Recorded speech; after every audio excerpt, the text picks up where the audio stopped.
Okay, sorry for the delay, guys. We'll start the soapbox now.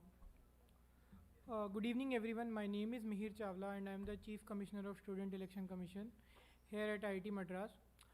I'll be moderating this soapbox along with my co-commissioners Saket and Adra for the position Student General Secretary. We have two candidates, Ajay Singh Sitole as well as Sayash Raj. I'll explain the format of the soapbox.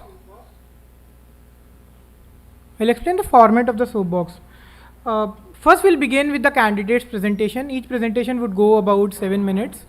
Then we'll move on to the cross-questioning round. Each candidate would get a chance to ask 3 cross questions from the opponent, followed by with 2 follow-ups for each of the question. A sincere request to the general audience to follow a code of conduct and not hoot or heckle or disturb the candidates. This will ensure that we go for a constructive and meaningful discussion. So since Sayash came late, it was written in the election manual that they should have come 15 minutes before the start of the soapbox. But since Sayash came late, it was on Ajay Singh Sitole to decide as to who would go first. And he had decided that he would present first. So I would now like to invite Ajay to present.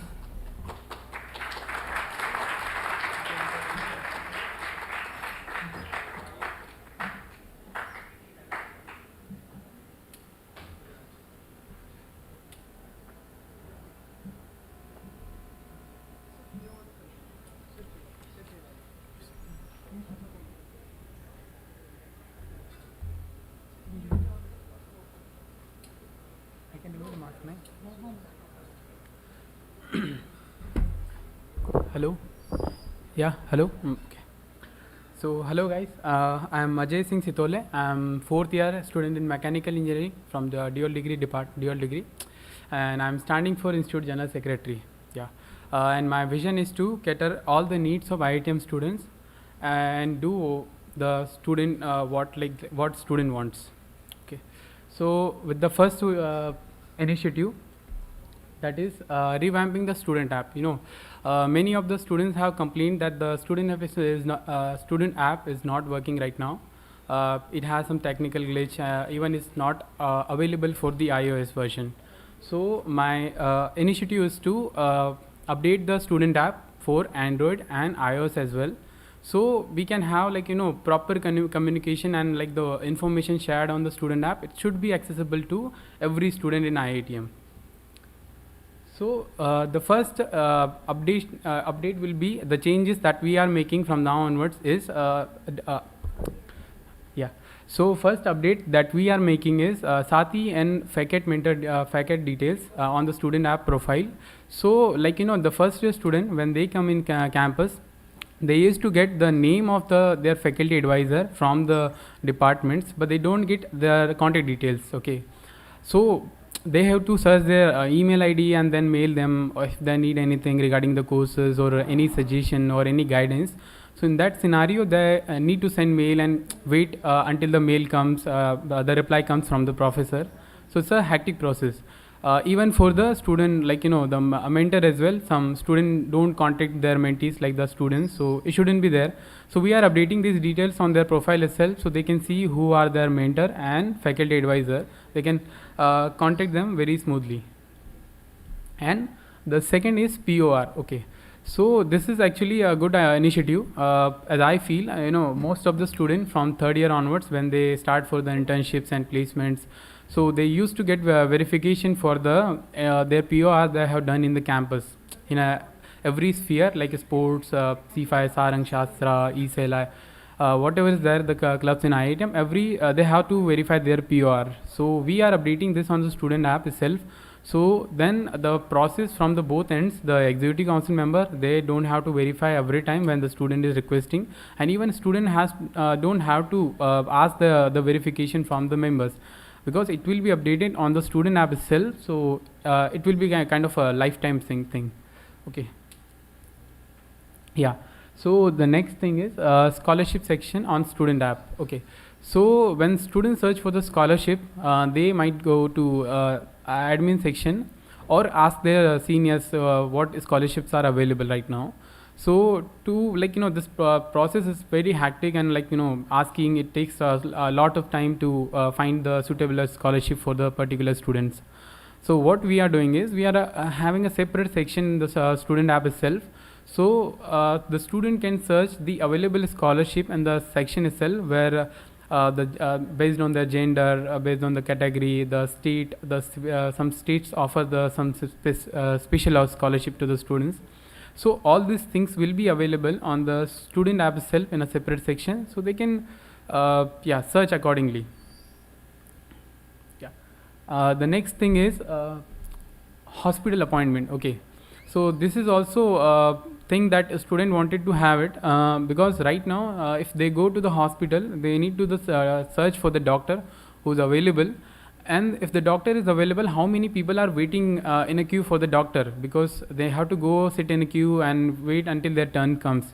So to remove this, we are having an online appointment system. I had discussion with the chief medical officer. So she has agreed with the proposal that they will be giving a schedule for the doctors who are available, and even will be giving them access. So update the frequently, because if the doctor is not available on a certain times and if he has emergency, so they will be updating on the student app itself. So student can book from their student app account, and whenever they need, according to their time and availability and the doctor's availability both. Yeah. So the next thing is health and support.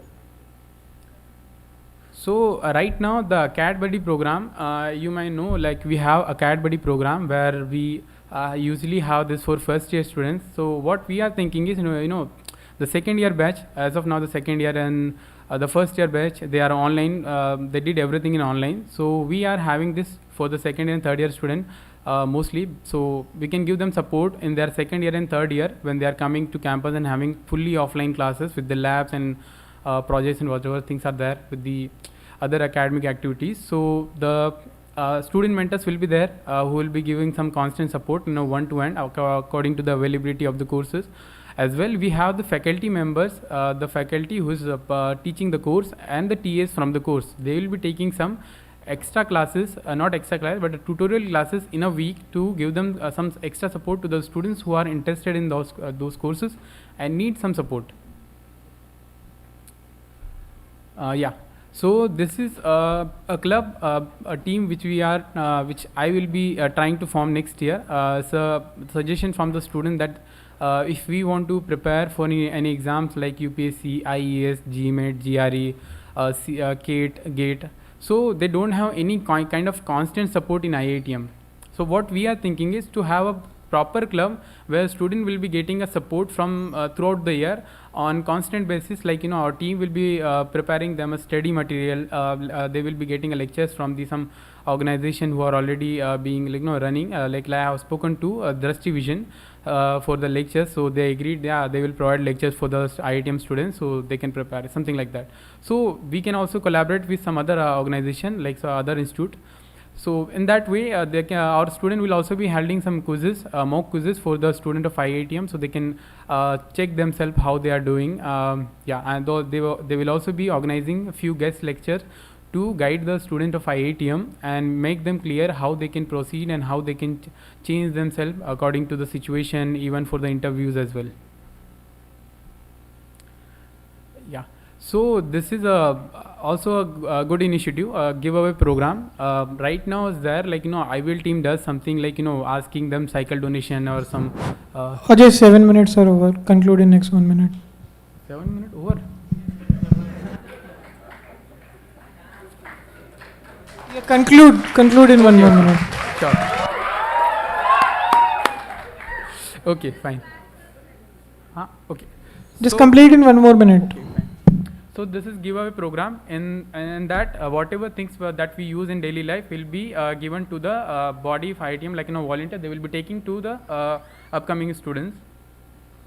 And first aid training, that is basically if you have any accident in hostel area or like snake bites you or anything happens, so student will have some common information how they can tackle a situation in emergency condition.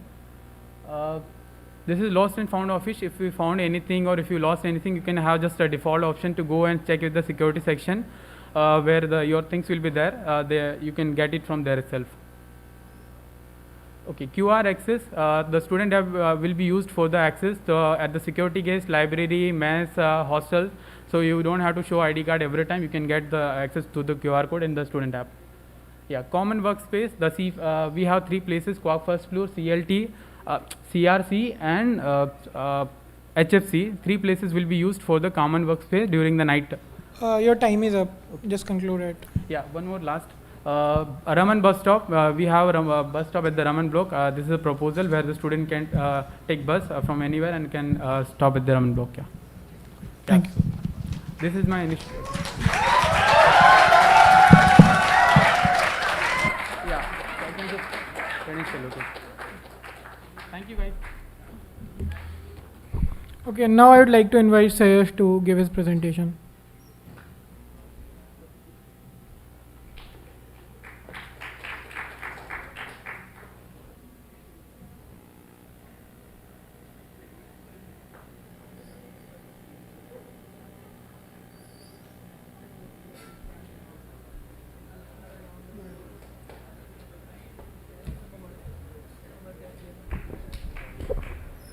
Good evening, everyone. I am Sayash Raj, and I'm contesting for the post of Students' General Secretary. I'll be presenting my manifesto to you. Okay. Not my fault. Again, not my fault. So first is the vote-based grievances portal. So public opinions and grievances have always been the most important part of expressing the GSB's concern. But the process is not always transparent, nor is there a common platform to raise concerns as a group for issues that widely affect students. The portal would have a publicly visible like and dislike ratio, which would aim to get the most commonly relatable concerns to be addressed quicker in a priority-based fashion, but with the entire dependence on the public. So this is the provision for it. Insti BSDS, buy, sell, donate, and service app. So buying, selling, donating, and providing services are the 4 horsemen of promotions. Instead of using WhatsApp as the primary tool with an indeterminate audience penetration rate, it is quite ineffective. We need a better intra-insti tool. Listing of services like tutoring and beatboxing, etc. would be one of the unique aspects of this platform. Companion request would be another feature for like-minded people wanting to meet. The current provision on the Insti app is limited to buying and selling of items. This is a grand extension to an age-old problem. Third, used cycle fare. There is a desperate need for an organized used bicycles market in Insti. As the owners of the old abandoned cycles would not be on the campus, direct peer-to-peer buying and selling of cycles is not possible. Thus, steps in the mechanism for the buyer to locate a cycle, ask the vendor for a quotation, and make the decision. The proceeds from the sale go to the owner of the cycle, and they repair profits to the vendor. This is the most efficient method of handling the sale of used and abandoned cycles. Next, a cat buddy program with the monetary incentive sustained. So students face difficulty in multiple subjects and seldom find someone to tutor them properly. So this is the role of a tutor, and the need for one increases as the semester progresses. Students well versed in the course, understanding it well, would be allowed to apply for the program and teach the students who are having difficulty in the same course. A cash monetary incentive is being devised with the Dean of Students office and would be provided to each tutor as a free. IITM Podcasts, it's all about you. IITM Podcasts, a monthly program, would have regular students speaking in each episode describing their experiences in Insti. This would be an unscripted and spontaneous production with the students talking about anything from monkey troubles to the latest jugaad they managed. This could be used in the future alumnus meet as well, where students in the podcast could relive their memories through the podcast episode itself, doubling as a time capsule apart from a form of entertainment. Sathi and EML live talks to be collaborated for speakers with shared interests. So Sathi and EML, with the hard work that they do and put in to invite high-profile guests, deserve more than the current amount of participation they get, mostly because of lack of publicity. So the provision is collaboration on talks by speakers which fall under both the team's domains. This would also help rejuvenate the teams, concentrating more human resource on one talk rather than bifurcating it into 2. This will help increase publicity, decrease duplication of efforts, and optimize the output provided by the teams. The teams have agreed on the solution to a common problem, especially with the work resuming offline. Mock drills being conducted in hostels. The global COVID pandemic has reminded the world of the fact that nothing is completely predictable. Mitigating adverse situations is important for the safety of hostel residents. For the safety and the safety of all residents as a whole, the number of mock drills would be doubled, with the DMC organizing the drill efficiently. Sathi Feth would be introduced, the purpose being, with the sudden return of offline campus life, multiple students, mostly freshers, would find themselves struggling to maintain their mental health. Sathi Feth is an event occurring once a month, with the primary focus being on interaction amongst the participating students, reducing mental strain by providing an interactive break. The activities organized would emphasize on the participants interacting with each other and being vocal, thus improving communication and bonding with the participants. Next would be introductory videos for SGS teams. So concise introductory videos are a great supplement when introducing a new concept. Same goes for introducing students to SGS teams. Introductory videos of 30 seconds or less would be made for the SGS teams. This would be used as the primary introductory material when interacting with students for the first time. This would again be followed by the usual in-depth informational guides for the students. And this has been part of a successful experiment by the IWIL team, wherein they tripled the amount of participation they were getting by just introducing an introductory video for the IWIL team. That's my time. Thank you so much.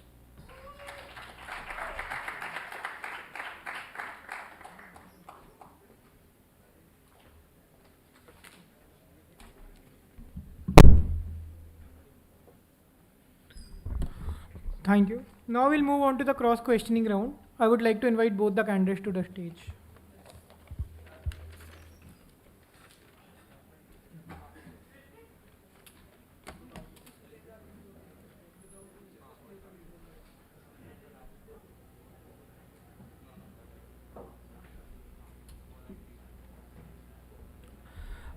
Since Ajay went first for the presentation, we have got Sayash who will be asking his questions to Ajay first.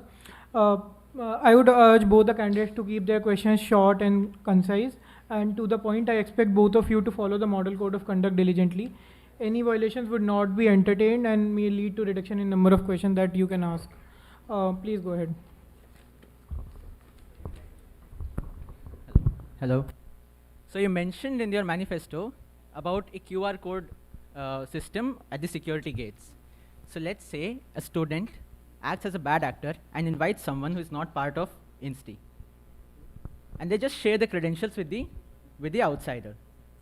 What preventive measures do you have to stop this from happening? Okay, so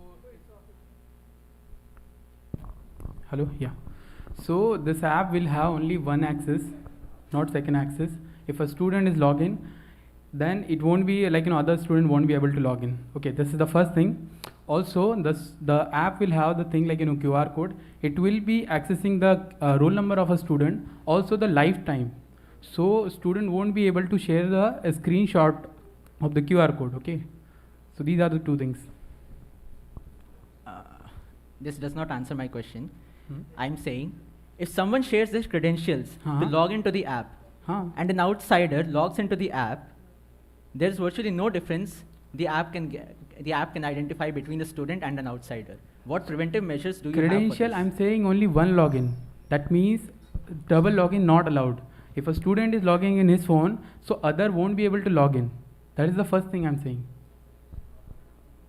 He won't be able to use outside. Even outside, maybe even inside. If a student is logged in his through his credentials, so how other will able to log in? Does it count as a follow-up? Does a clarification? Yes, it will. Does a And ask a follow-up. clarification? Does a clarification count as a follow-up? Yes. Okay.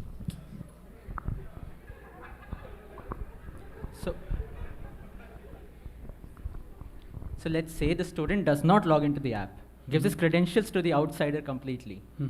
The outsider can gain access to INSTI by just scanning the QR code using the app.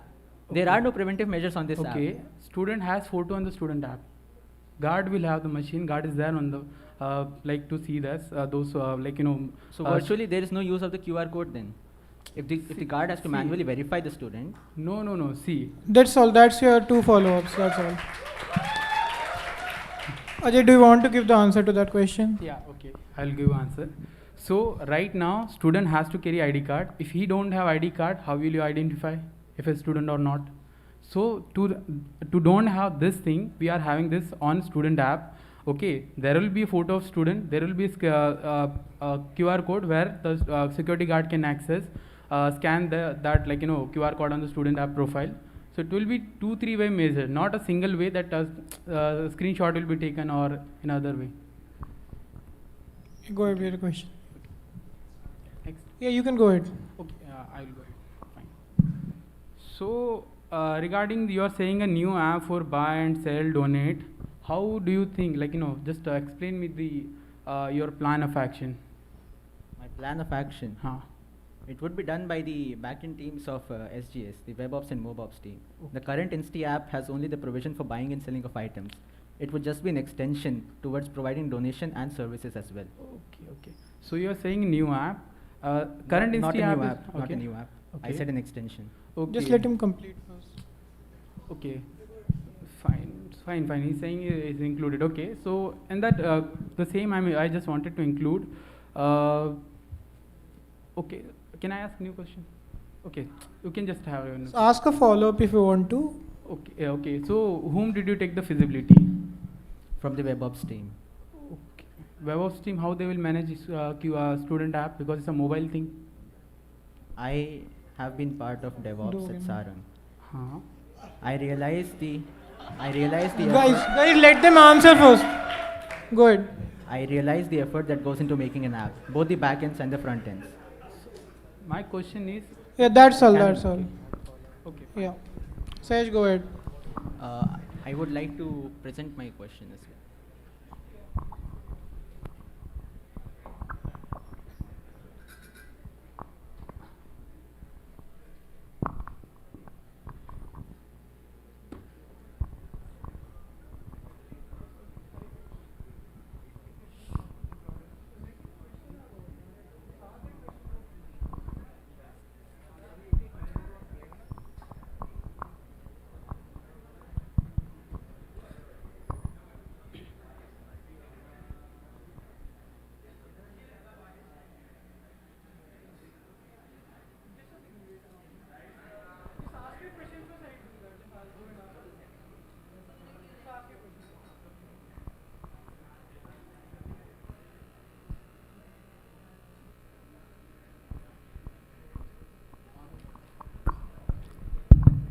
On page 2 of your feasibility report, you have mentioned in your propose that facilities would be provided at Quark, HFC and CRC with water, power plug and Wi-Fi facility from 10 p.m. to 8 a.m. Wi-Fi facility only from 10 p.m. to 8 a.m. Okay?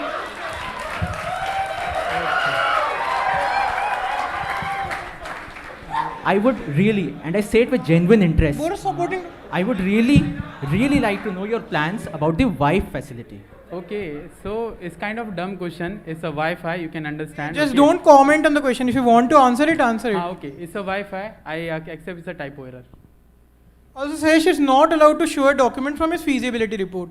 You could have just said that question. I've presented Or all you, the You could have documents. recited that question. I've presented all the documents to the SEC. No, you could have stopped me you then cannot and there. present the document. You didn't even tell us that's the I document. did. I mentioned it. I emailed it to you as well. Just ask a question that.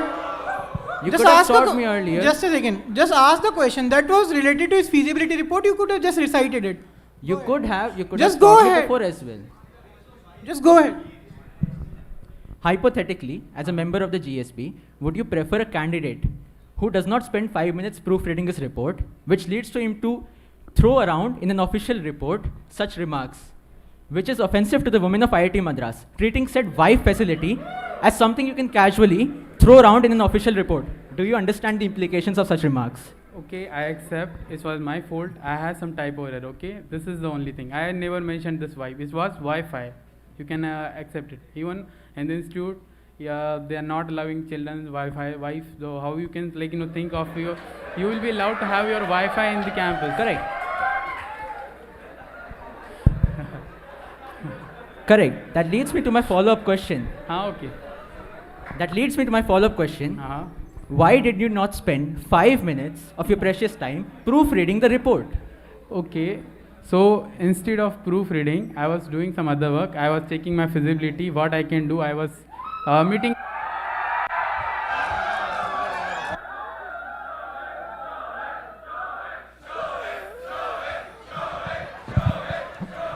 Guys at the back. Guys at the back. Just maintain the decorum, okay? It's not. Just maintain the decorum. Let them speak. It's off. It's off. Okay. Fine.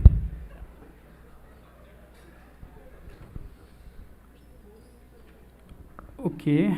You are core of Sarang team. Sarang team's website is not working. Why? The website. Ask a question related to his manifesto or the policies. Guys, please don't interrupt. Let the candidate ask their questions. Ask a question related to his manifesto. That's fine, I can answer. No, please don't answer that. I won't allow that. Ask a question. Fair enough. That's not a proper question. Okay, so you said you will give some monetary incentive to academic program. Do you know how this is already being done? The student who are being mentored, they already get money from the dean of student. Correct. And this is an extension of the Acad Buddy program. I realized that the amount of background check should have been increased from my side, and that's something that I am willing to accept here.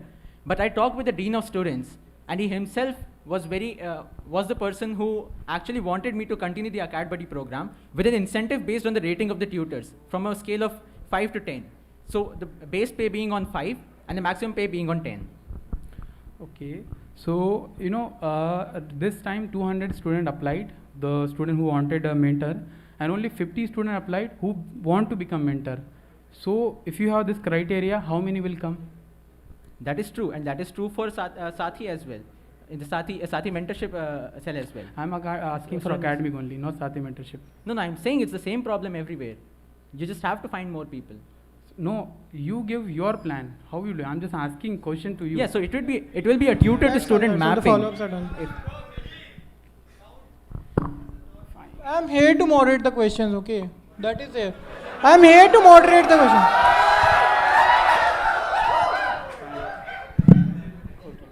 It was the third follow-up. Follow-ups are done. Yeah. Yeah. You can ask a question. Okay, you can ask question. Okay. So, in your point named medical day, you have not provided the feasibility of the point.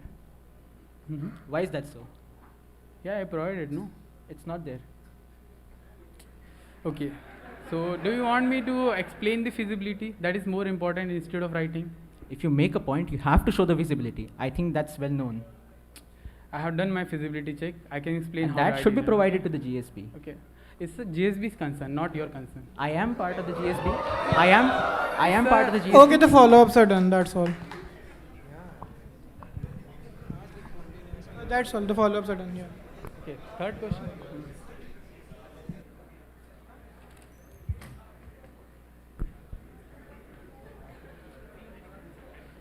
Just a simple question.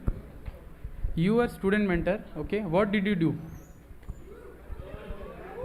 What does a student mentor do? He mentors students. What you do? What did I do?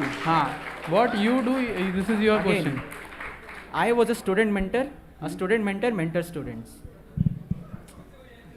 This is not the I mean, definition. he wants to clarify the question. What does a student mentor do?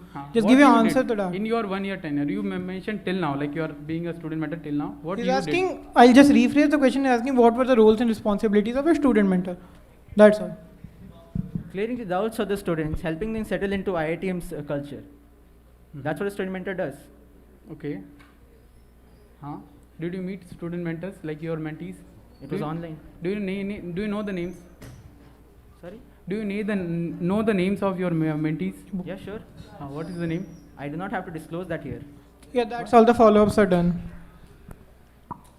So we'll move on to the executive council questioning. The executive council may ask their questions.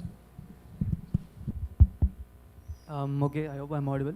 Okay, people, given the constraints that you had and given the time you had to prepare, I hope you have done the best that you can, and I won't comment on that any further. So what I want from you is what I also think the GSB should know. Why did you not apply earlier, and why are you sitting here right now? Anyone can take it up. So I believe the previous candidature was well equipped to handle handle the role of the Student General Secretary. That is what I believe. So That's a personal. are you I- are you not equipped to handle the I secretary did position? not say that. I did not say that. I'm saying the previous candidature was well equipped in my opinion, and there was no point for me to contest against a person I believe to be well equipped. So you are less equipped than him, or No, I There's believed no in, such- I believed Insti was in good hands. okay, fair enough. Yeah, Ajay. Okay, so I had my personal issues. When I came in Insti, I went 2 times my home again because of some family reason. I thought to have a plan for the SGS, but it was like my personal concern that I won't be able to give sufficient time for a good SGS candidate. So I thought to drop it. But when the opportunity came again to me, I thought it's a destiny to come, asking me to put again. So yeah, I put in the second time. Okay, and what have you done in the SGS sphere in the past year? Okay, so I was part of Sati mentorship cell. I was the head student mentorship cell, and I my part was to select all the mentors from the departments and department representatives. In the past year, latest year. Last year. Latest year, yeah. Okay, so in the latest year, I was not part of Sati. I was part of student secretary MEA. Okay, fair enough. Now going on to the next question, we'll do some basic background check of both of you. Now, I want you to name one or whatever committees or boards from the admin where the SGS is the sole student representative. Yeah.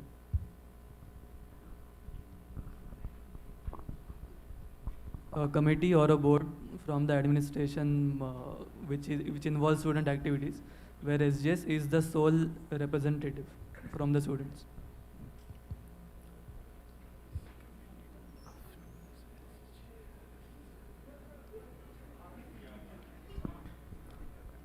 DWC, What does DWC stand for? Disciplinary and Welfare Committee. Oh, you are the only person there?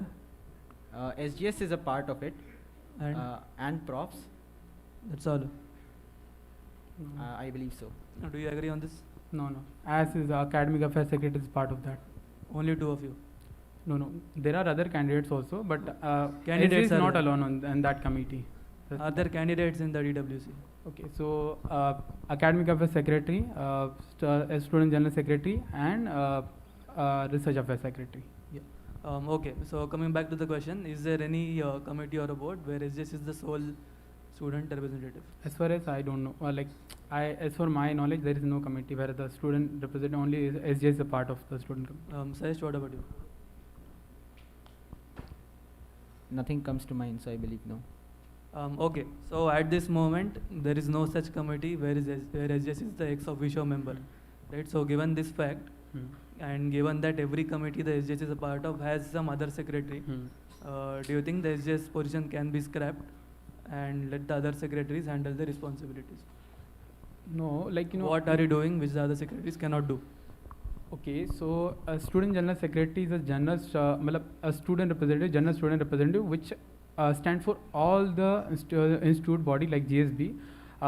It doesn't concern for the curricular cultures or co-curriculars or for academics for idea. It concerns for everything. Okay, and having other executive member it is under their sphere. If it is about academics, so an academic is the sphere of academic affairs secretary. So he has to be there.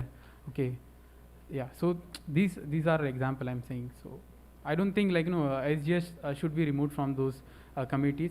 SGS should be present in all these committees. Now, what difference can an SGS make?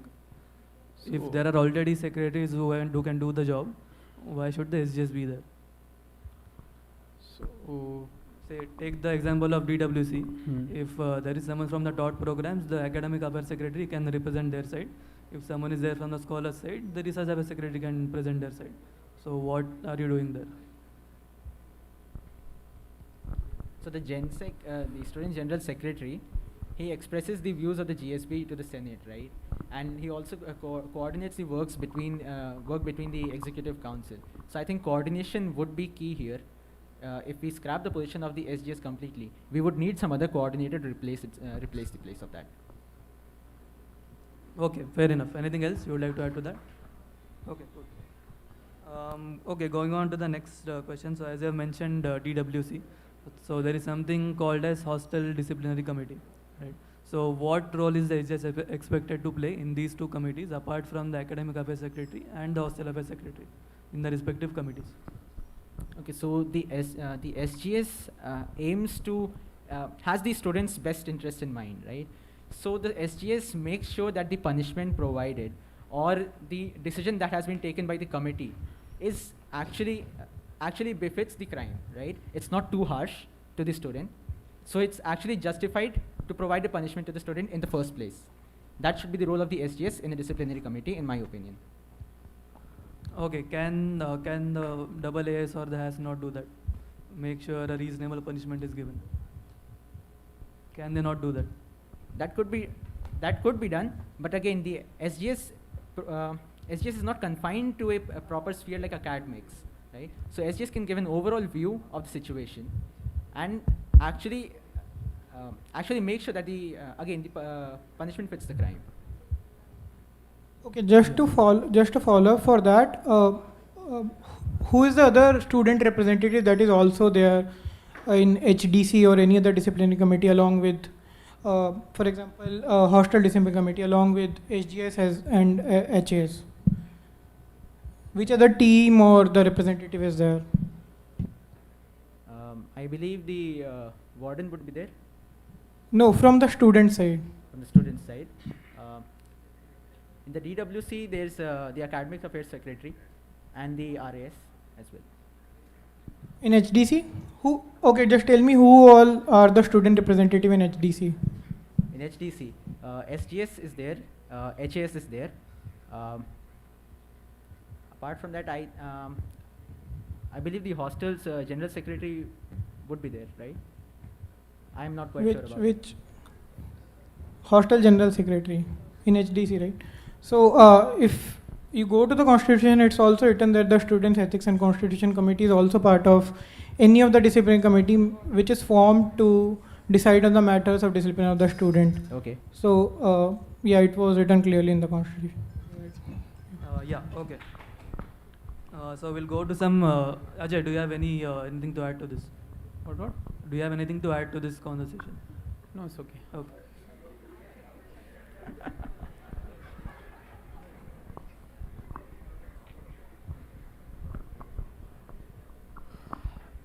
Right, so what the answer to this question is, so apart from SGS having an overall view of the student activities, SGS also represents the well-being of the student from the Sati perspective, Mitra perspective, things which the HAS or the HAS may not be really aware of.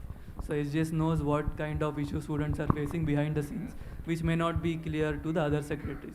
And they are also meant to ensure that these two disciplinary committees run in tandem, and they are also represented equally in the Senate, in the boards, at OHM, in different avenues. Right, so you are basically holding all the strings together and making sure every string is there in its own right place. So some other general responsibilities. So I want you to each one by one tell me what all deans are there in the campus and any one instance where you will probably interact with them. You can go one by one, tell one dean, one instance where you will interact with them, and you can alternate. So first is Dean of Student. For every such activity, SJ is the sole person who would be in contact with the Dean of Student, like every time. Give me specific instances. Instances like, if we want to have something regarding the Sati, like, conducting new events. Specific instances. Yeah, for the events we can say, or maybe for if a student has something like, complaining or something like that. Any specific instances where you will interact with the dost? Dost.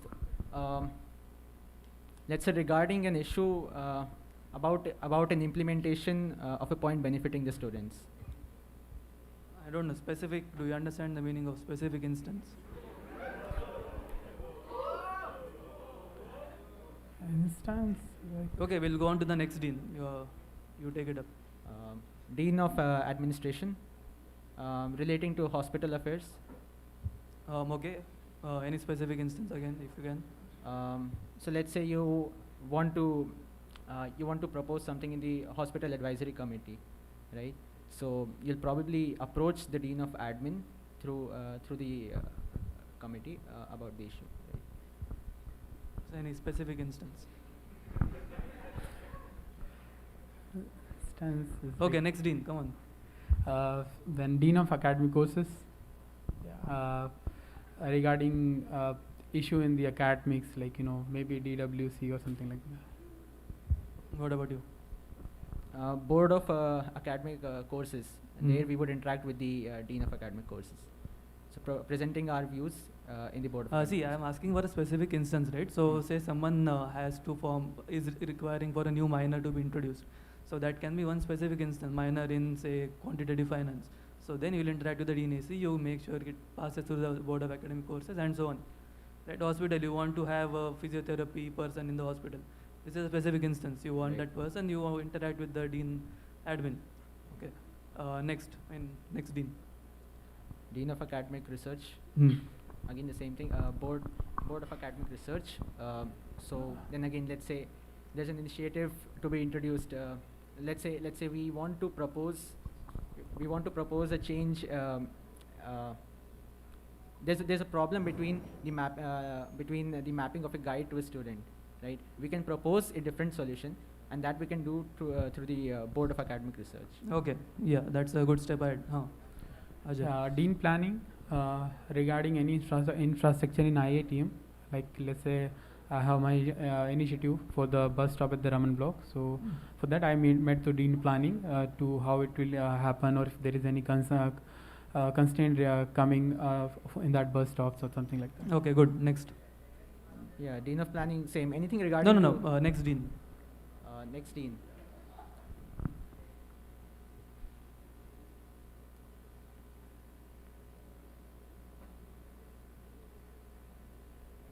I'm not quite sure.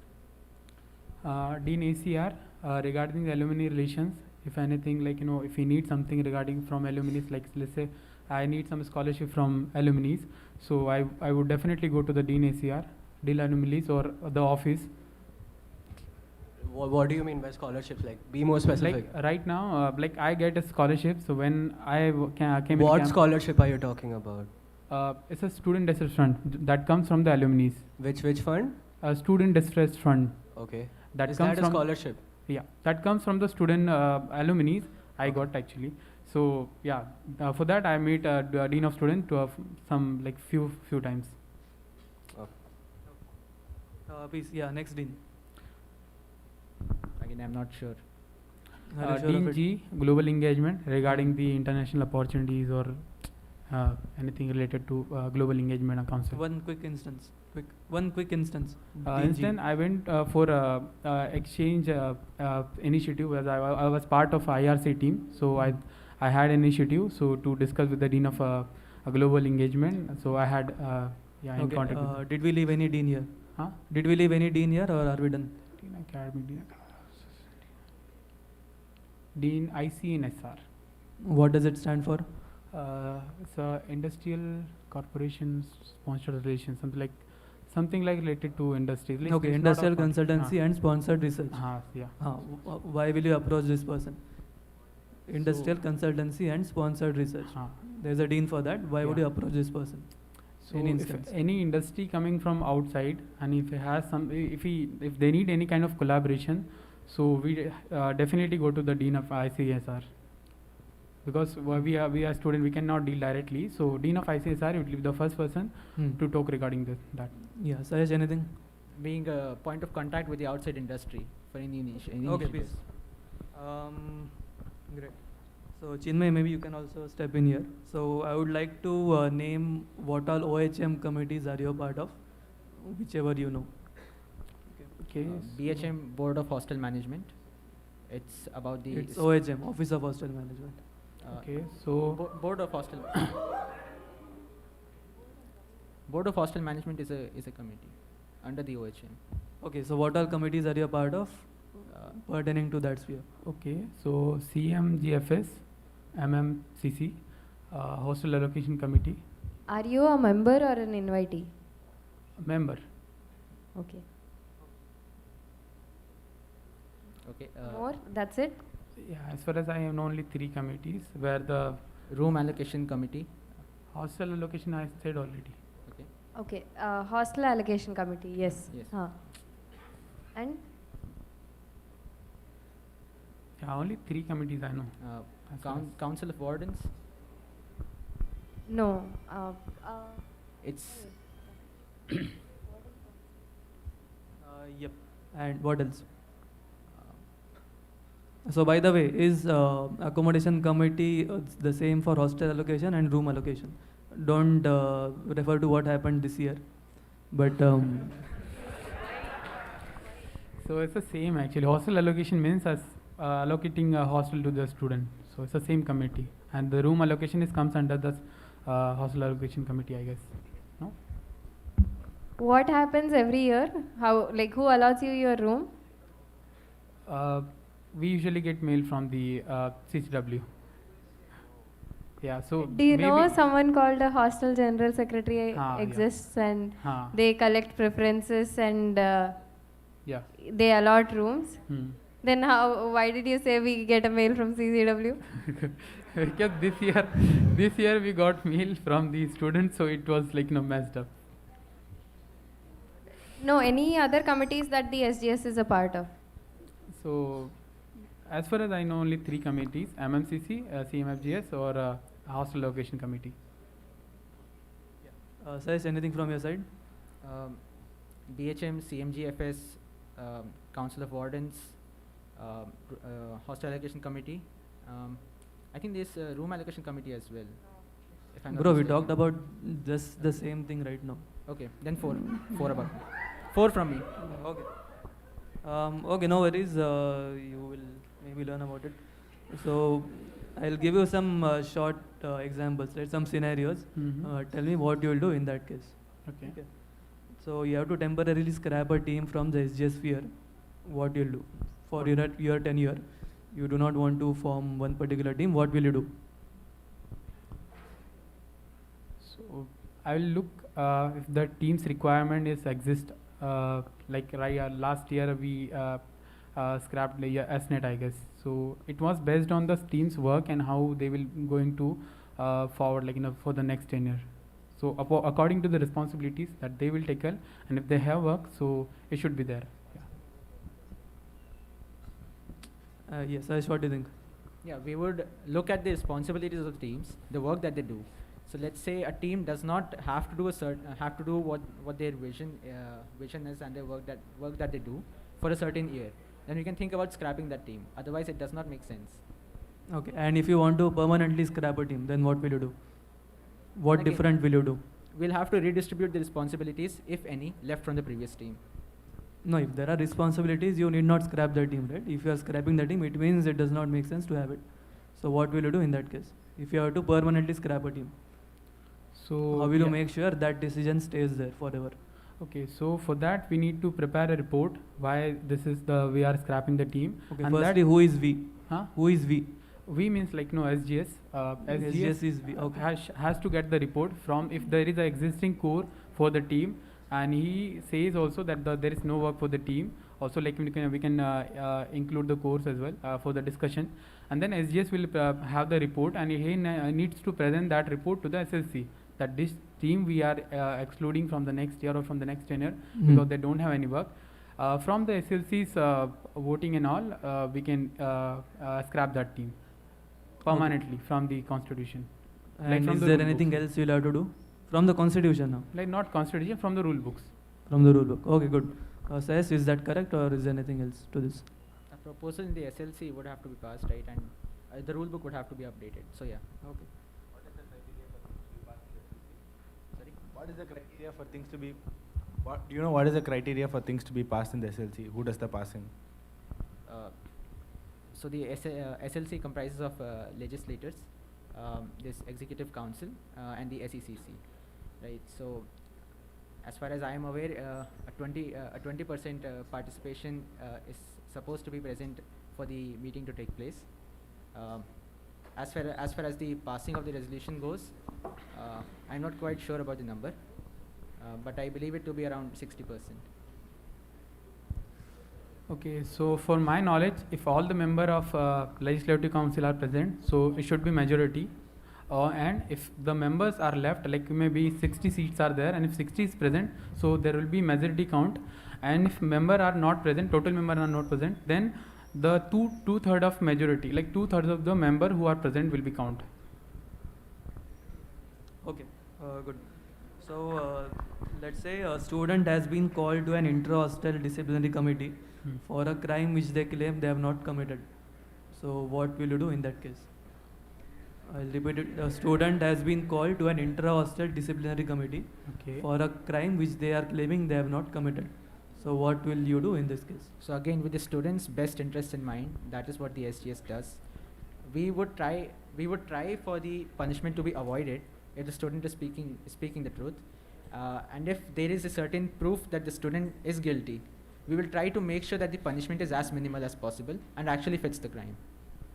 Ajay, anything else? Yeah, we'll try to have the feedback from the student why it happens and why, like what was the things involved in that. And if a student is not guilty, so definitely the punishment should be reduced or should be negligible for the student. Okay. So this student has been called for an intra-hostel disciplinary committee. Does that change your answer a bit? For the inter-hostel? Intra-hostel disciplinary committee. Is that different or is it the same thing? Yeah, different. Inter-hostel means other hostels and intra means same hostel. So okay, so other hostel, so SGS hostel, if it's other than the SGS hostel, it's an inter-hostel disciplinary committee. Inter-hostel is when 2-3 hostels are involved, and it's outside of the academic scope. So in this case, what will you do? If it's an intra-hostel case, what will you do? Inter-hostel case. same, we can listen to the student perspective, what happened and why happened, or if he's not guilty, so we can listen to him and try to minimal his punishment or try to. See, you are not there in this committee. You cannot do anything about this. You'll have to leave it up to the hostel general secretaries. Okay. You cannot do anything about it. Best, you can ensure you put your views to the hostel general secretary. That's all you can do in this case. Okay.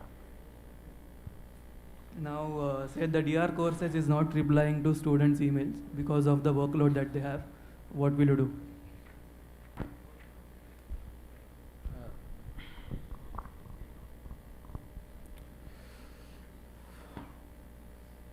Could you repeat? DR courses, do you know such a person exists? Yes. Yeah, I will know. What does it stand for? What is DR courses? Regarding courses activities, Deputy Registrar of the Courses Department. Okay, great. So if they are not replying to the students' emails, what will you do? For any query, we can raise a ticket first on the workflow that is there. This is our first thing that we can do. And if it's apart from the workflow, then we can mail to the Dean of Student, Dean of Academic Courses, if a DR courses is not applying for any such activity. Okay, good. Sayash, anything apart from that?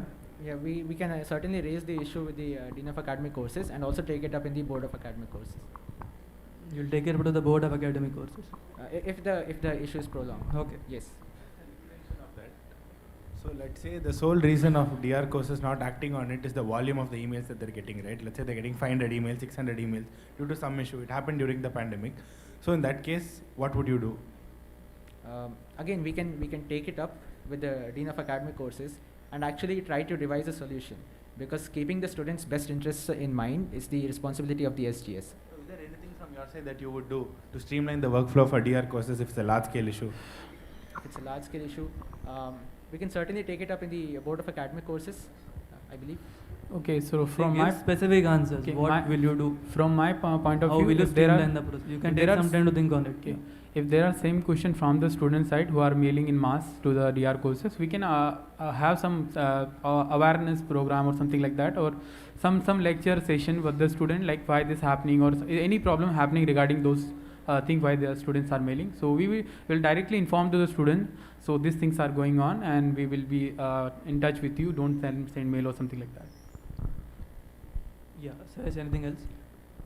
We can certainly collaborate with the Academic Affairs Secretary and try to form an ad hoc committee, or maybe certain students for a certain period of time, to help manage the volume of mails, or maybe try to label them as such so that they go into the correct places that is supposed to. which would, in my opinion, help address the issue quicker.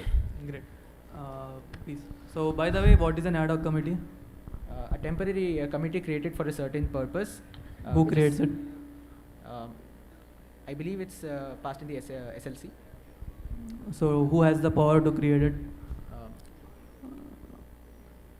The Executive Council can submit a proposal regarding it, and the SLC has to So, pass the. Unman, can you just clarify as to which kind of ad hoc committee you are talking about? Because ad hoc committee is just a very general term.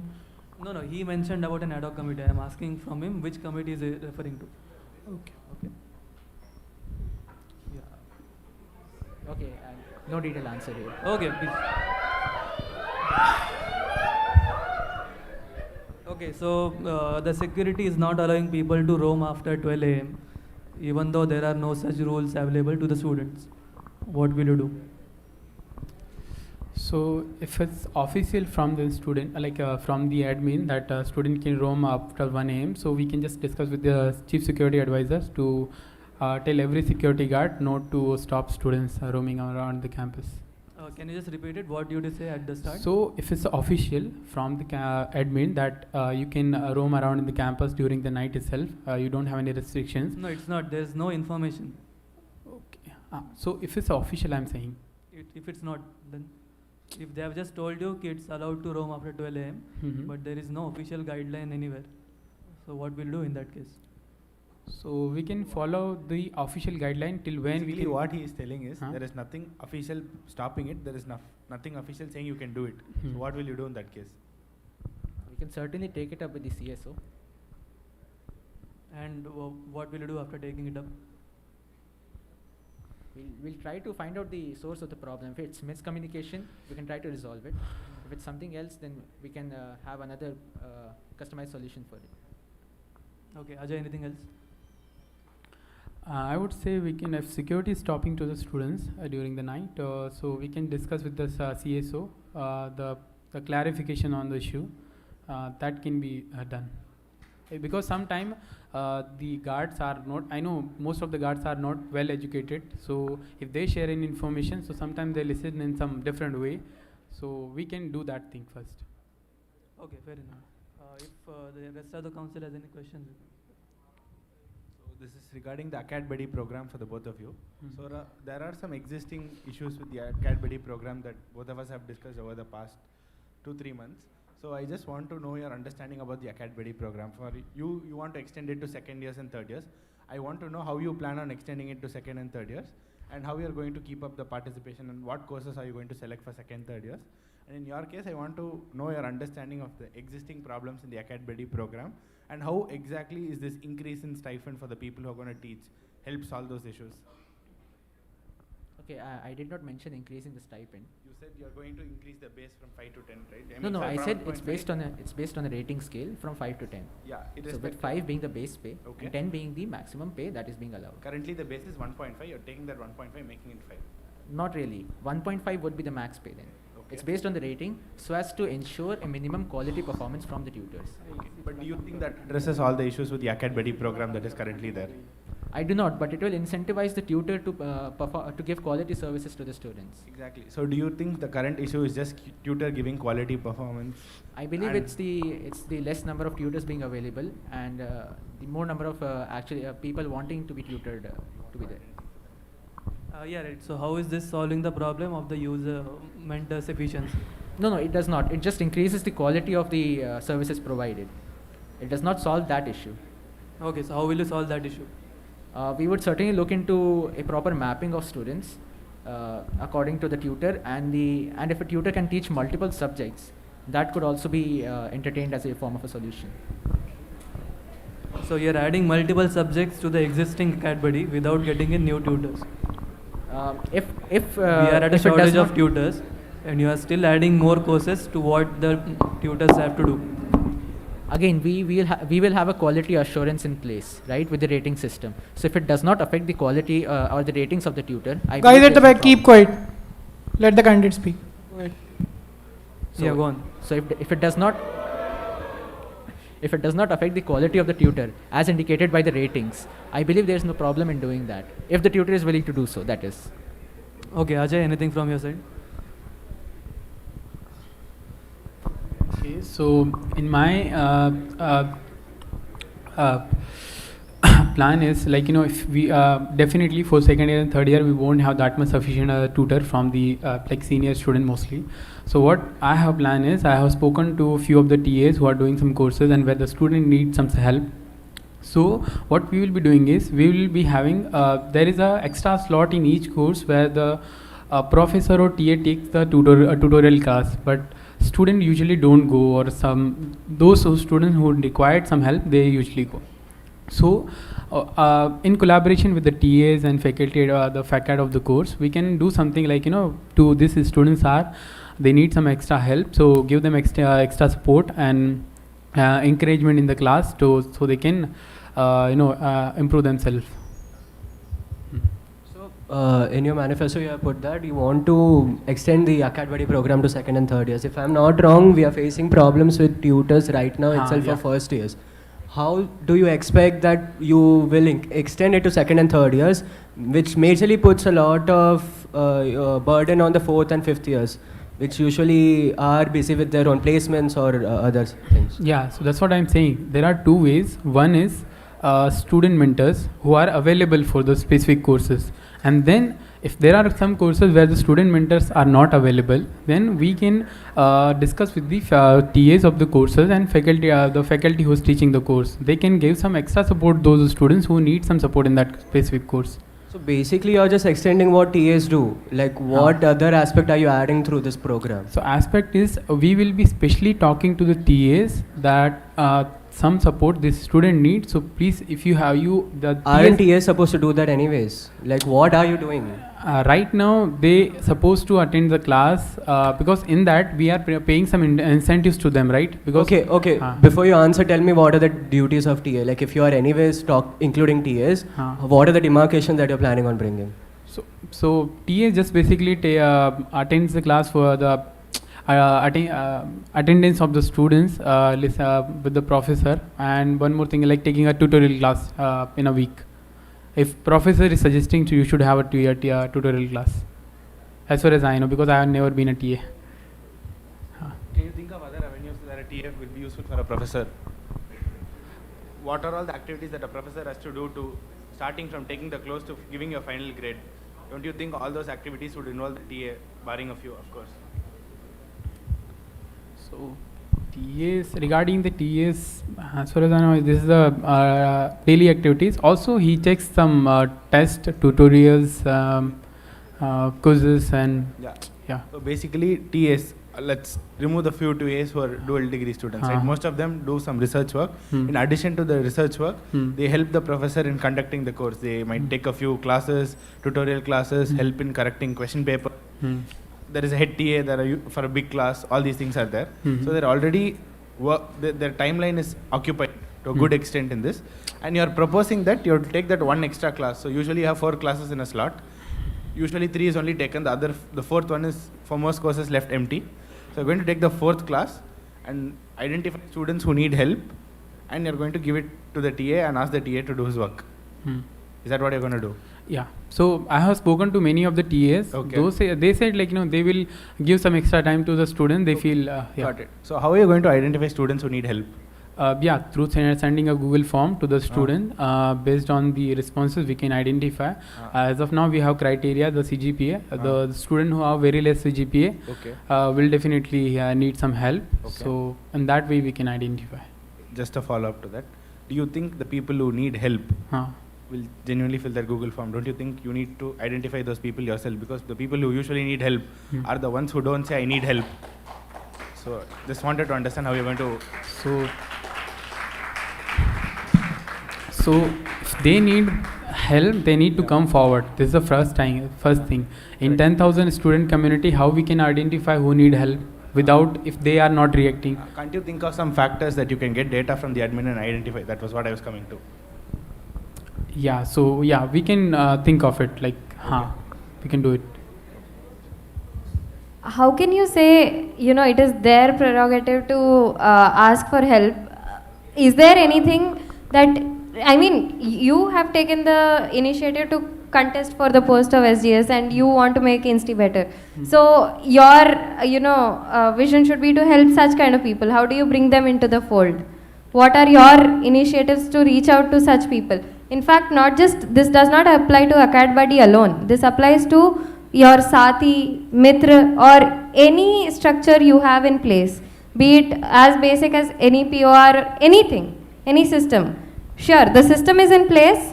Is that it? Like, our job here is done. How do we bring them to use the system to the fullest? This is for the both of you. Yeah, so we can have some kind of awareness workshops where we can tell them about the opportunities that we are offering from the SGS bodies or from anybody from the campus that helps to the student directly. That is orientation sessions. We have enough of them. What else? We can certainly ask the professors of the course or the TAs of the course regarding the performance of a student in a certain subject. Let's say would a student appreciate that? Like, isn't that... Is it me? Isn't that like, I mean, would someone else... I wouldn't appreciate someone else looking at my grade card, so... It's just the professor and the TA who should be looking at your grade cards. I don't think so. I mean... Only in the certain subject that they're teaching. Not really, I'm just talking about the certain subject that they're teaching. So let's say you have evaluated tutorials again and again. No, I'm saying, are the methods you are looking at to identify such people really the best you can find? Are there no other soft, mechanisms by which you can increase the reach of these programs? I mean, there could be. There could certainly be more methods, but this is one of the methods. If you could say, not a soft method. In fact, I shall give the problem to you, right? So what usually happens with these kind of is that these programs are advertised for people who need help, right? So attending these programs to the outside world makes the people who are attending look weak to the outside world. That is one reason why most of them do not attend this. So you need to figure out a way to run these programs discreetly so that one, they don't feel ashamed to attend these programs. Second is, the people on the outside do not necessarily know who are attending these programs. That seems to be one of the biggest issues with these programs. Certainly, a confidentiality clause would be important for this. Yeah. Okay. So I'd like to give a situation to you guys. So let's say you guys just come out of the DWC meeting, right? So punishments have been awarded for a bunch of people. That is decided. It is decided to be presented in the Senate. So one student gets to know about this. He calls you. He tells you how disturbed he has been mentally. And he says that if this goes through, the only choice I have is to resort to self-harm. So take some time. I'd like to know how you, in the power of an SGS, would handle this situation.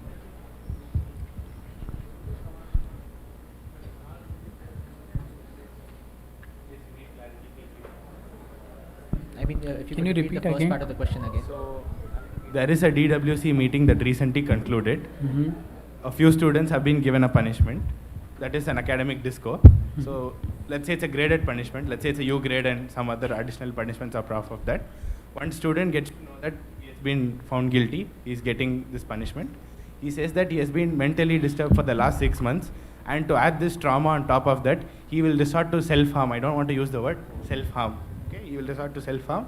He calls you. He's venting it out through the call, right? I want you to know, even the capacity of SGS, how would you handle it?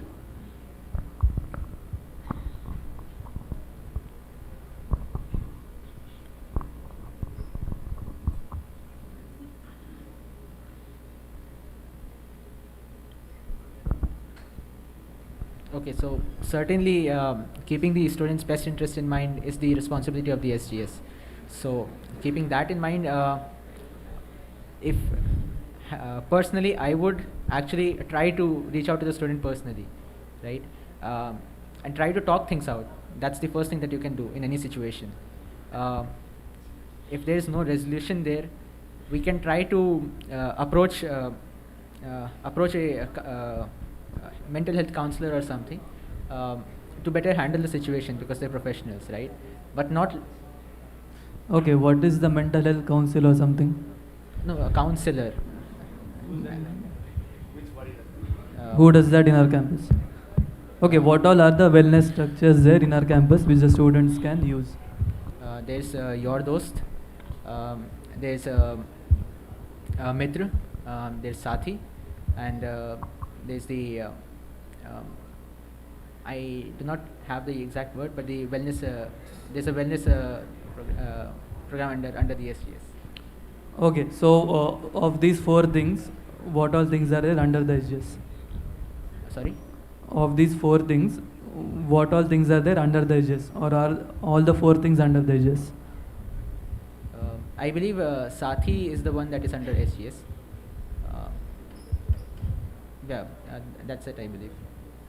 Okay, so Sathi and in fact even Mitra is in a way under the SGS. Your Dost and wellness structures are external organizations. Right. Okay. Right. Now again, coming back to the question. So say you have approached the mental health counselor. So still the person is not really, stable. So what can you do?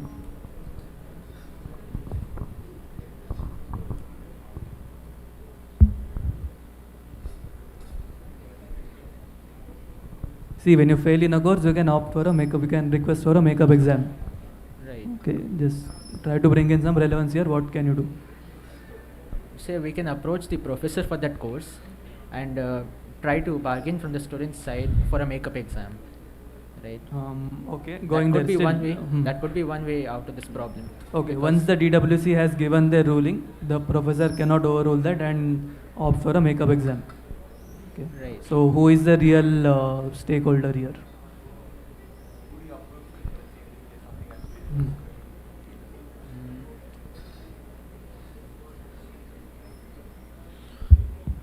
Okay. As for my knowledge, we can approach dean of academic courses regarding the student. The student has some mental issues, and maybe if he has agreed to that, he has done this thing, whatever disco he got for that, if he has already agreed for that, we can do something to minimize his punishment, graded punishment from giving you in a single course and having one grade less in all the courses. So we can try to have it minimum as minimum as possible, and then we can discuss it to DWC. So Yeah. just let's look at how it goes, right? Huh. Institute forms a lot of committees. Hmm. The committee makes a ruling. Hmm. So if the dean overrules that, right? Do you think it's in the spirit of democracy? So how do you think it functions in the campus? They don't do that, right? So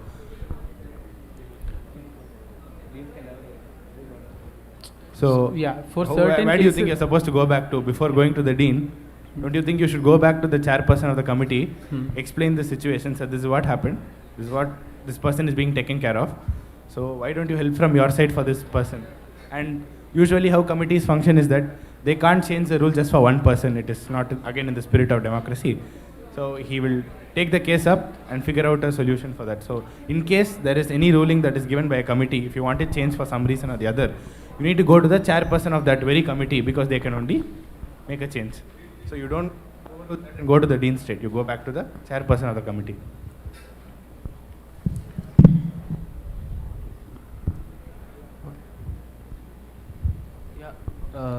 So, I mean, as you guys can see, we're asking a lot of questions regarding the wellness structure, right?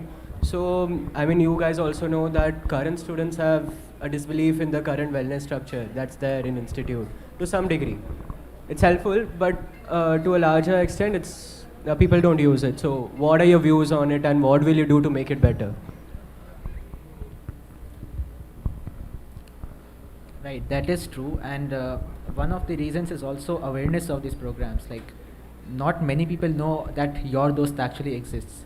Right, when I talked to the dean of students regarding this, he did say that not many people use the Your Dost service as much as they are supposed to, which is certainly a problem in Insti, a huge problem. Right. So one thing we can do is raise awareness about these programs, also focusing on the confidentiality clause of the programs as well, so that the people who are afraid to approach these programs, they do not feel afraid to do so and can approach freely. One final question from my side. So, in your So, Mr. your yeah. So we have taken executive council questioning for more than 45 minutes. Let's move on to audience questions and then we'll come back to audience executive question. So coordinators at the back, give mics to whoever wants to ask the question.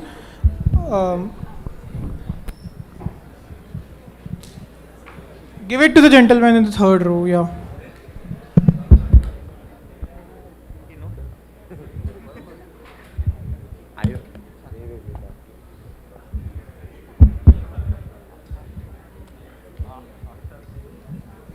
Also, please your questions, keep your questions short and there would not be any follow-up allowed. Right. Sayash, you said in your presentation that your Acad Buddy program is going to be an extension of what already exists. Correct? What is the extension? What are the new things that you're bringing in? Because from your presentation, your manifesto and your feasibility report, I don't see anything new from what we already do. So quality assurance would be one of the would be the most important feature that I would be bringing in.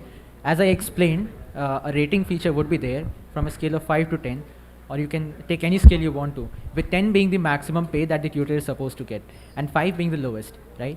So it ensures that a quality education is being provided by the tutor to the student. Hello.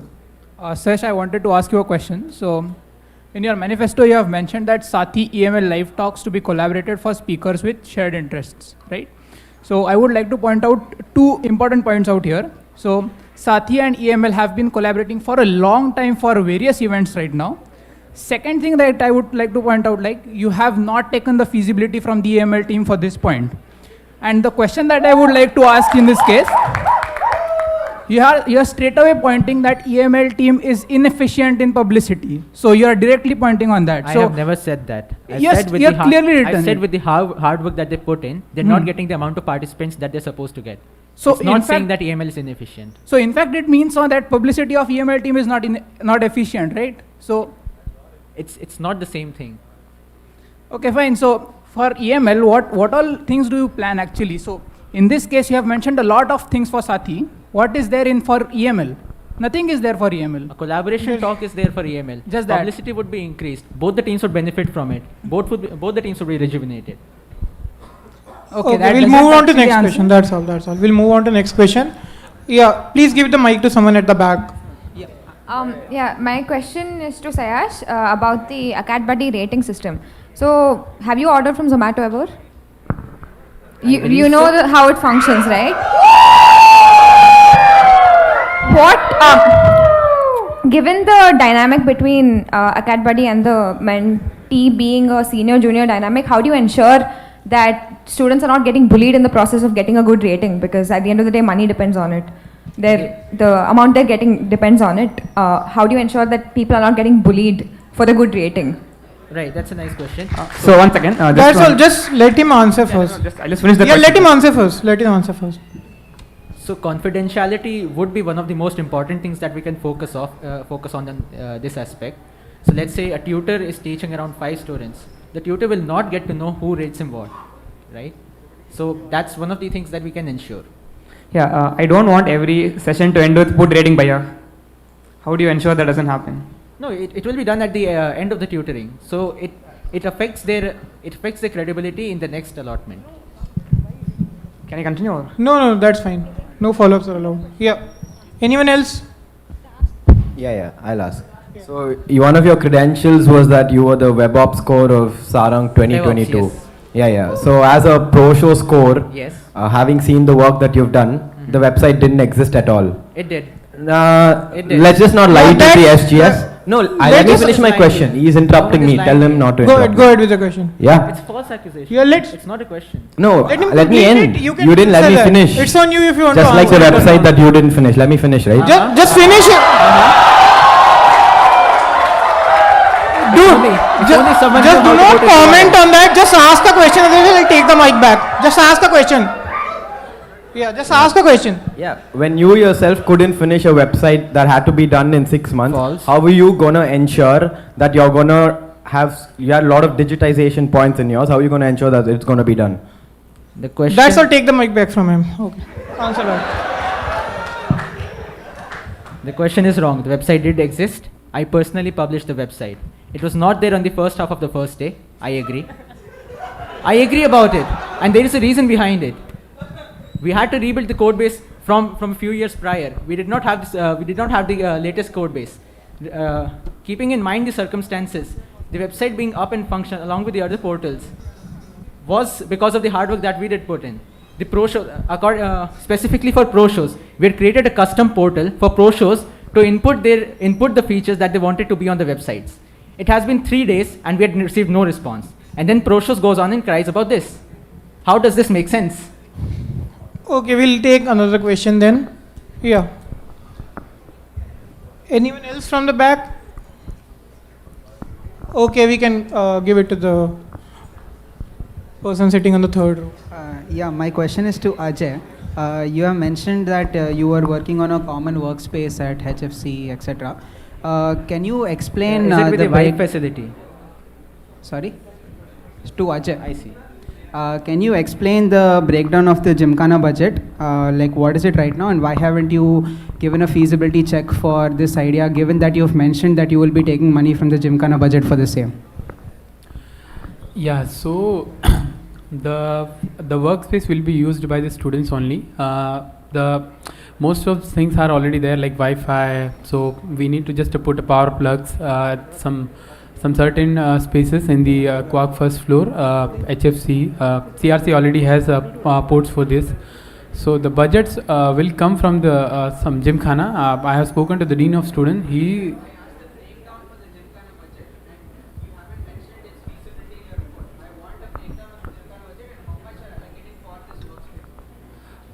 Okay, so it's actually a big task. I have just calculated few things, but it won't be that countable for in the large scale. So it will be under the Dean of Planning who will be doing this and who will be calling the person. Yeah, okay, fine. We'll move on to next question. Guys, please raise your hand if you want to ask a question. If you've already asked a question, we'll give chance to someone else.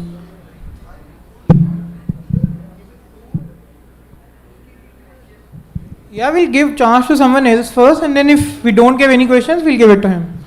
Anyone else who wants to ask a question? Yeah. Okay, we'll take your question after this. Yeah, so I just heard the answers from the pro shows, your answer to the pro show score, and a clarification regarding it. In your answer, you mentioned that on how after first day Shastra, Sarang, we had the website back on. Considering that the job of the Sarang's web app score is to ensure the website is up and running before Sarang to ensure the other teams can process payments, registration, so on and so forth. And that was delayed. And me personally as a coach saw the amount of hardship the conveners had to face. Do you not believe that an inability to handle a small Sarang web app score correlates, and considering that it's mentioned in your credentials, do you not believe, why would it give us confidence in our ability to handle the SGS as a whole?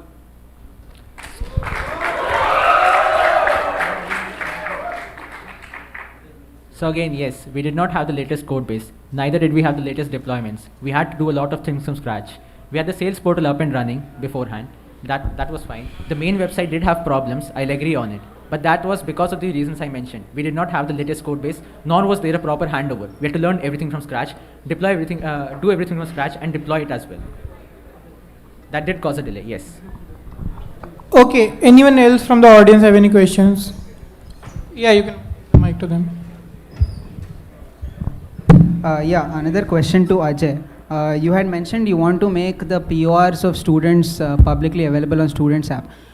Can you explain what exactly is the ratification or checking process for PORs of students right now, and how giving that information public on Students app is going to help anything?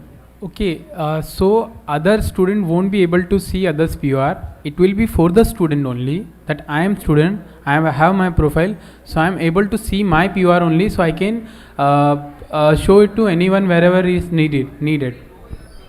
Doesn't make sense. For verification purpose, I don't have to send mail to the executive council member or course or department. But outside, like See, there are instances. I am secretary in MEA. Okay, so the student went to IIM like Bangalore. So they need verification for the POR. They ask us to verify all their POR from the institute. How will you do it if you don't have? That's all. Don't ask a follow-up. He's already given the answer to a question, right? Yeah, you can do that. Yeah, make it.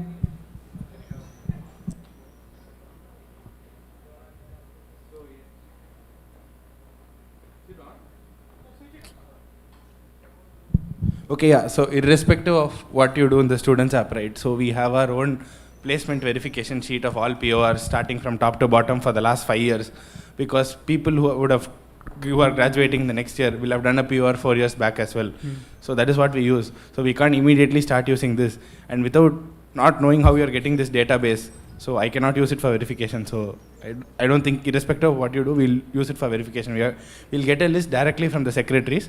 We already have a list for the last 4 years.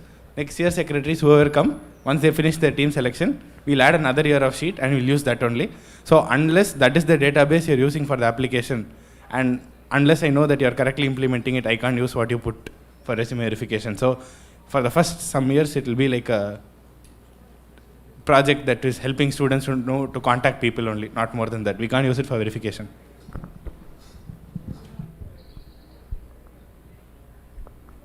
Yeah, okay. Any other questions? Yeah, you can give it to him on the third row. Yeah, I think Shoaib has some questions.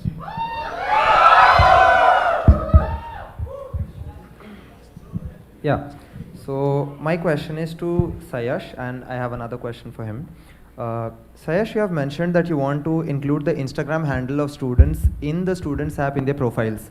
Do you still want to? Yeah, voluntarily. But if they want to voluntarily put in, do you still second the thing that you want to put in something as informal as Instagram into something as formal as the students app? It does happen a lot of times that students are not able to find the contact numbers for the people they want to contact, or any other. No, so contact number is still something which contact number is also there, so it's an option. No, I didn't ask about the contact number. Right. I didn't question you about the question.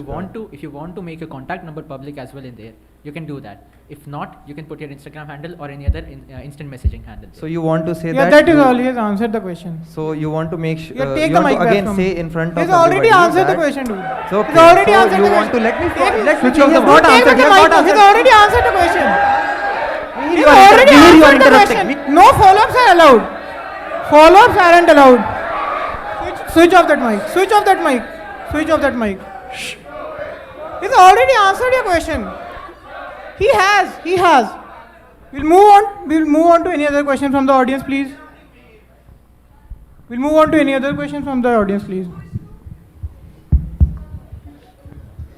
I want to ask to Ajay. You said you will demonstrate medical emergency program like for all hostels, right? So if we take like each workshop cost around 2 to 4K, right? So there are around 20 hostels. So if you provide to each hostel, it will cost around 80K. How feasible is your? So it's not more than a student safety. If a student is required emergency health in any condition, if he's playing in a hostel zone, or if he has maybe snakes are there in the hostel zone, we have seen sometimes. So any kind of emergency is happening, it's not more than the student's help.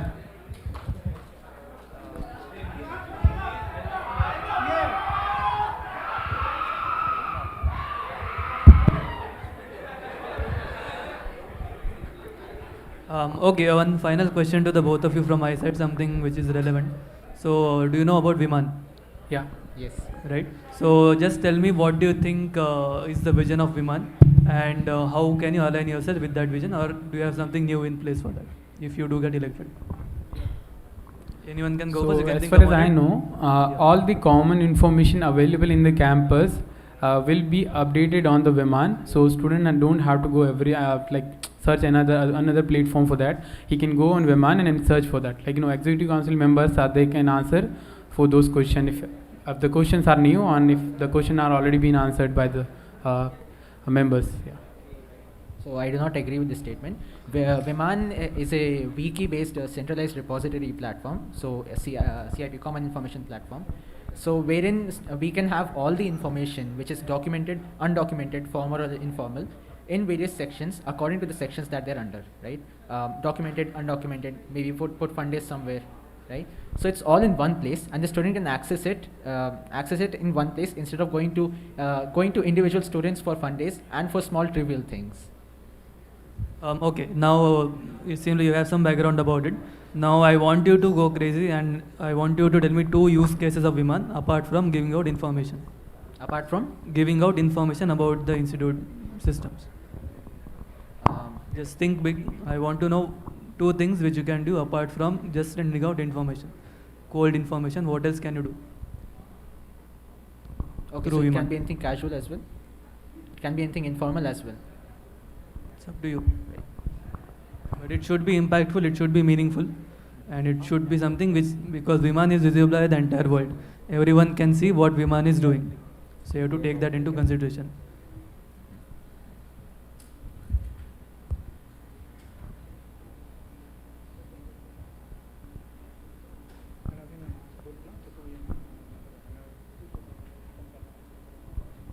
So apart from disseminating information, we can have the latest events being updated on Viman. That's one thing that we can do. So instead of checking up for each teams with the WhatsApp forwards that you get, you'll actually have a list of events with their timings and their venues, all properly placed in a centralized repository, that is Viman. Okay, what else?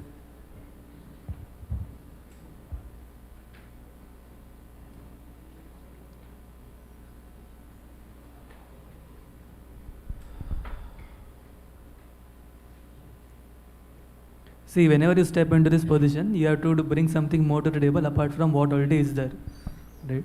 So what else will you be bringing for Viman? Right. So yeah, again, events and maybe any upcoming initiatives that can be proposed directly on Viman, right? Wherein students can actually put in their views, put forward their views, which will be public, and then we can decide if we can actually go forward with the proposal or not. At a very initial stage, when we're still deciding what the proposal can be. Okay, so something for transparency. Yes, correct. Ajay, what about you?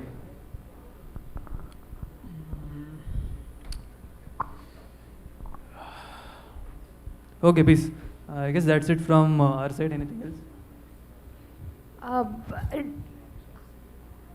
The institute hospital, how many of the students actually use it, and how many complaints have been raised? How many of them have been documented? And what does the institute do to remedy any mishap? So, yeah, students frequently use institute hospital whenever it requires. Regarding the complaints, I don't have surety.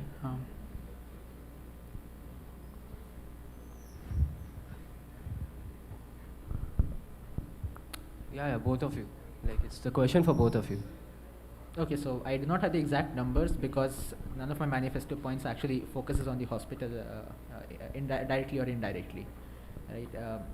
I would like to get funders about it. I'm not saying ignorance is the way, obviously. So I cannot give a definite guesstimate as to how many students. I think Ajay had a point in his manifesto regarding online appointment sessions. Do you know that there was a schedule given for specialists when they come, when they go?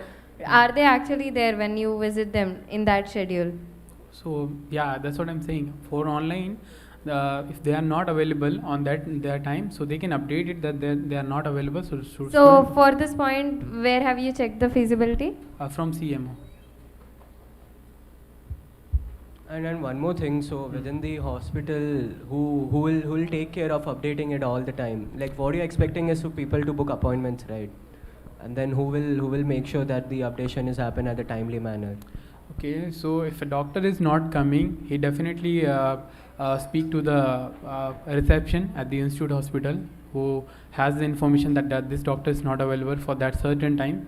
So I've spoken to the chief medical officer. She told like no, okay, she can give the responsibility to one person. She can frequently update it. That there is a girl actually, so she can frequently update it if doctor is available or not. There will be a proper schedule in the starting of the week for the doctors who will be available throughout the week. If someone is missing, like for certain reason, so that will be updated on that specific time. Okay. Two last questions from my end, then I'll be done. One question for Ajay is so you're suggesting appointments, right? So, but apart from that, there'll be emergencies as well. So you'll have to give them more importance about the appointments. How will you maintain the balance between the two? And how will the appointment people will get to know that their appointment is cancelled or delayed or whatnot? So yeah, emergency is a different case. If a student has emergency, he can directly call ambulance and they can come to take him. Dude, but what if like I booked an appointment for 2:30 and an emergency came at 2 and the medical officer is busy till 3 o'clock with the emergency, otherwise the person would die. How will I know that if I have an appointment at 2:30, how will I know that the medical officer is busy till 3? So yeah, anyway, we can go before that also, before the appointment timing. If the place is free, or you can talk to some people that I have an emergency, I need to talk to first. So yeah, that can be handled actually. No, then the feature doesn't make sense. Okay, never mind. The question for both of you. So, do you know where? I mean, first of all, do we get the medical services for free? If yes or no, what do we actually pay for? Finally, and what is included? So we do pay for a medical insurance in our fees initially. So yeah, it's technically not free. Okay. No, like continue. And let's say you didn't finish the answer. Continue answering. No. I mean, what was the next part of the question? Yeah, so it's not free. Okay, medical insurance is correct. Then what do we actually pay for, like on the counter? Like for what kind of medical consultation we actually have to pay? I see.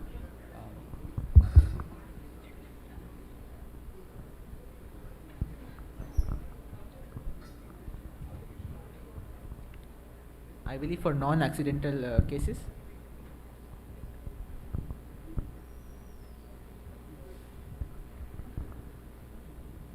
Yeah, just one thing, sir. So you have mentioned something called Sathi Fed, right? Yes. So can you explain what are you planning to do through this? So as Siddharth mentioned earlier, people who really need help in terms of their academics or mental health are not really stepping forward to participate in such events. So how will you ensure this event garners the right participation, and what all events do you want to conduct through this? While yes, I agree that the students do not proactively come out who actually need help, right? But what this can do is actually prevent that from ever happening in the first place. That is what my aim is. If the people who are actually coming to these events, if I can actually prevent them from going that far to the deep end, it would actually be a win in my book. So again, the activities would focus more on interaction amongst the participants, creating bonding, as opposed to just playing games or having fun. It actually helps people to make bonds in Insti and possibly friendships along the way. So as to have a support network of sorts. So you had your GN class offline, right? At Yes. least for the first semester. Yes. Don't you think that is what it does? Not really. So GN class would, ours wasn't as effective as I thought it should be. Okay. Again, GN class has a lot of students. You cannot give personalized attention there. But the activities that I would be providing, let's say charades or Pictionary, just basic games, they would actually have personalized attention towards each of the participants so that no one is left out. That is what my main aim is. Going to have a large scale participation, how are you going to give personalized attention? So it won't be very large according to my estimates. Again, as the people who need help, they do not proactively come out, right? Yeah. And again, there won't be a problem of human resource because No. all the games Wait, would... I'll just come back to what you said, right? Right. You said this is a setup where you prevent people from going in Yes. to that state. Yes. So people who need prevention are everyone. It's not a small group, it's everyone. That is true. So it's a big part. And you want to give personalized attention, which is again to a big part, which means you need a lot of instructors. And So not really. We do not need a lot of instructions because, as I said, the games would be more on the self-hosted sides. So let's say charades or Pictionary, wherein the students themselves can go around in turns hosting the game. Again, we would need a minimal amount of coordinators to ensure that nothing goes south. That would who's be going to coordinate this? a Sathi team. The same Sati team will be doing this. Yes. Okay. Yeah, go ahead. I have a question for Sayash. Yes. Yeah, so I have a question for you, but I don't expect an answer from you. Just how you never responded. Just in the ask a question, don't comment. Just Because ask a question. Just how you never responded in the WhatsApp group in your tenure as DevOps core. So my question is, we heard your story about losing the backend data for the website and shit like that, right? What is your plan of action Just gonna be if something happens? Keep in your your language tenure as- parliamentary and ask a question. Let me finish. Yeah, so what is your plan of action gonna be if something like that happens in your SGS tenure? What is the plan B if something happens? Do you have any plan B for any of your manifesto point? So again, the amount of work that we did in DevOps to get the site up and running was a lot. We had to pull in. You can go and ask follow-up questions. I don't. Yeah. care. Just yeah. give an answer to that. If you don't want to give, leave it. That's all. So yeah, we did work hard. We got the site online, and that is considering the fact that we lost the code base entirely in the first place. We had to build everything from scratch. Had it not been for us, the website wouldn't have existed at all. That's all. Okay. Hey, this is for Sayash, right? Actually, technically, it's for both of you. So, SNET is pretty much dead in the water right now. And we have SNCCI applying to kind of replace it. What is your stand on these teams and how much do you know about SNET in the first place? Because you've not mentioned it in your manifesto and that felt really weird to me. So, I'd love to have some comments on that.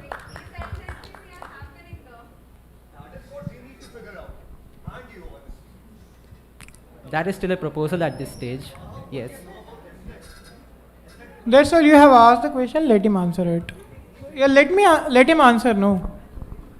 अरे रुक जाओ भाई. Let him answer. No. Let him answer. No. What's the point of debating? So again, hey, answer the question. Answer the question. SNET was not functional for the in recent times. So yeah, again, I personally do not have any funders regarding it. Fine. I guess the question was for both of them. So SNCCI is still in progress, and SLC there still be voting in the next SLC meeting. After that we can proceed. If the work is going, I will definitely contribute myself and try to look forward for it. Yeah, so in the recent time it was online, as well as SNET was mostly offline work, so it was just dissolved just because of there was no works in online. So it's kind of work that SNET had earlier, it will be included in the SNCCI itself. Like it is like work is somewhat similar. Okay, so I think we have taken enough questions from the audience as well as from the Executive Council. I think SCC Commissioner has a question. She would like to ask both the candidates. We have a small question. So, as an SGS, candidate, can you tell me what all reports or documents that you have to produce in the SLC? That is the first part of the question. Second part is that, considering that there is no particular deadline given in the constitution on when you have to submit it, due to various reasons you are not able to submit it on time, but you are accountable and responsible to submit it as well. So, what all punishments will you suggest for yourselves if you are not able to submit it on time? So again, proposing the Just adding to that, since the constitution does not have a schedule of penalties for the secretaries for not submitting those reports, what are the penalties you would like to propose for yourself? So a proposal with the course of the teams falling under the SGS sphere would be one of the documents to be submitted. So again, as far as coming to the penalty, I believe the SGS is accountable to the GSB. So is that the only document which you have to get in the SLC, pass or submit? Is that the only document, the list of the course? No. Can you list some of them down, if not all? Again, the course of the teams falling under the SGS sphere. So, Sathi, I will. The budget, the rule book. So yes, the rule book has to be edited in case of any changes. So yeah, that It has to be edited. Okay, so let me. Okay, tell me what is the constitutionality of a rule book? Like, is it the discretion of a particular secretary, or it's a hard-coded document which cannot be changed, or just can be edited or amended? Like, it cannot be scratched off and made a new rule book. Like, what is the constitutionality? Okay, so it's not a discretion of the secretary completely, but then again, it can be edited. Okay. Ajay, what about you? Okay, so yeah, course has to send a report. As far as I remember, there was some time for 2 months for certain. What kind of reports you have to submit? Yeah. The work report. Like Constitution particularly mentions those reports. So can you list them down? So the work reports by the course as well as the student SGS is responsible for those reports has to be submitted. Whatever the scenarios and committees, or if the SGS is responsible for that, he has to submit. Okay. Fine. Second part of the question. What penalties would you like to award yourself? It's a question which we ask all the secretaries every year, and they still default on submitting the reports on time. I'll try to make myself available and try to submit before the deadline, not to rush till the deadline and ask for the extra timing and all. But again, no penalty. Because till now I have been part of several committees and clubs, so I experienced a lot of things, so I never did anything late. So yeah, if anything. Okay. Sayash, what about you? So yeah, I would try to be more accountable to the people, holding more sessions for them to interact with me. So that no, I am asking about what is your mode of interaction with SLC and not the general student body. Okay, not with the GSP. Right. And the specific question, what penalties you would like to award yourself if you don't submit the reports on time? Right. Because the Constitution does not specify them. So again, I would not let it reach that stage in the first place. Okay, fine. Fair enough. So, you want to ask a question? Okay, fine. So, if there are no more questions from the audience and the Executive Council, thank you. We would like to conclude the Soapbox. Thank you everyone for joining. You were patient and you listened to both of them.